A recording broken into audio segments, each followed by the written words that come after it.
Hey, what is going on, guys, and welcome back to the channel. Today we're taking a look at an omnibus that is about to be reprinted here soon, and that is the Ultimates Omnibus. So without further ado, let's take a look at this book.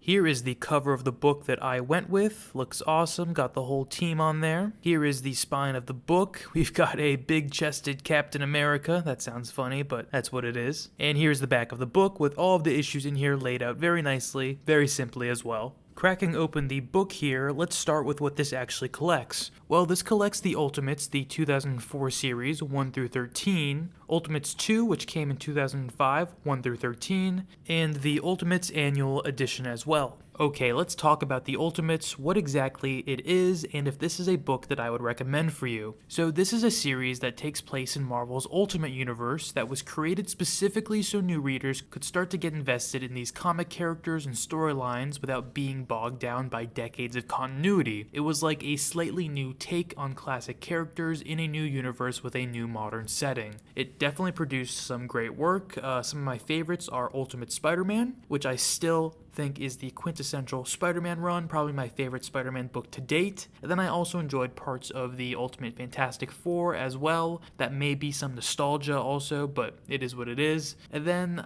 that was pretty much it that I enjoyed. I haven't read the Ultimate X-Men yet, but I've heard mixed things about that. Eventually, the universe concluded in what will be polite and call a less than satisfying way, but I think there's murmurs also of it being back around in some capacity and whatnot, but that's another subject for another time, I suppose. Now, the Ultimates, who are in this book, are an Avengers-style team from that Ultimate Universe, where they don't actually have a core Avengers like Marvel's 616 universe does, and this is kind of a more militarized version of the team as well. So to be quite honest with you, I really don't like this book that much. It's not the type of story that I tend to enjoy reading, especially in the superhero genre. I just feel like, one, it is drowning in cynicism and there's no light at the end of the tunnel really, at least that I extrapolated or got from it. This also has a lot of edginess for the sake of edginess, and normally I can wade through even that and find some other things to enjoy about the book, but this one really just has a cast of characters who are all essentially the worst versions of themselves. I will say, I did actually enjoy the interpretation of Thor in this book. He's this kind of hippie, environmentalist, humanitarian version of the character, which actually made a lot of sense to me from the perspective of the God of Thunder.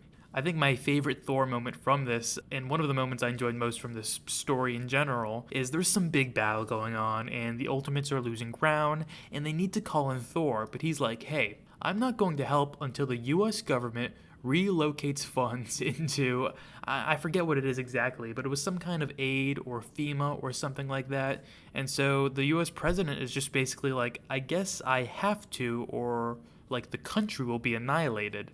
And so he does, and Thor comes and he helps, and it's fun. But just overall, this story has not aged well. I mean, stories like the X-Men from the 80s have aged a whole lot better than this book. This is just a product of such a specific time, and I guess it's worth reading if you're curious about, like, the kind of cultural moment in comic books where this style was emulated often. And in fact, you know what? Many fans will reference some of the ridiculous moments from this book in just sort of regular jokey comic discourse. So if you want to be a part of that, then I guess it's worth picking up. Those are like kind of those specific moments where, you know, Captain America, you've probably seen the famous panel. He points to the A on his helmet and he's like, you think I'm going to stop beating you?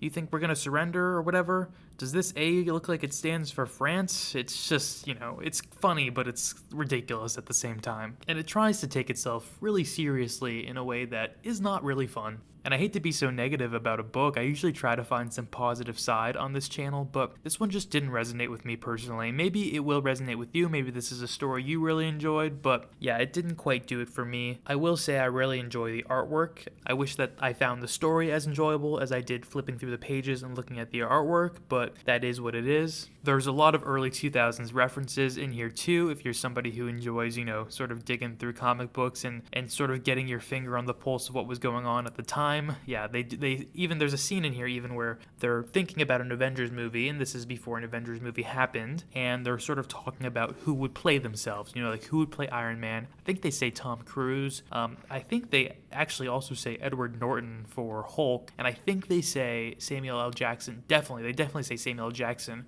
for Nick Fury, because this version of Nick Fury was based off Samuel L. Jackson anyway. And then yeah, as you can see here, there's also this weird page spread thing here that they inserted in an omnibus that I've never seen any other omnibus do, but okay, it's a cool shot, I guess. I don't know if they want you to rip it out of the book or whatnot and put it on your wall, but I would not recommend you do that with your book, guys. So essentially, like I said, not a book for me really, not one that I'd recommend for you, but maybe you will enjoy it, so if you want to take the shot, I say go for it. And if you have read this book, or you're planning on picking it up, please let me know what you think of it when you do read it. I'll be curious to hear if your thoughts match with mine a little bit, or if I have an outlier opinion on this book. Thank you guys so much for watching though. Please like, comment, and subscribe, and I hope you have a great rest of your day.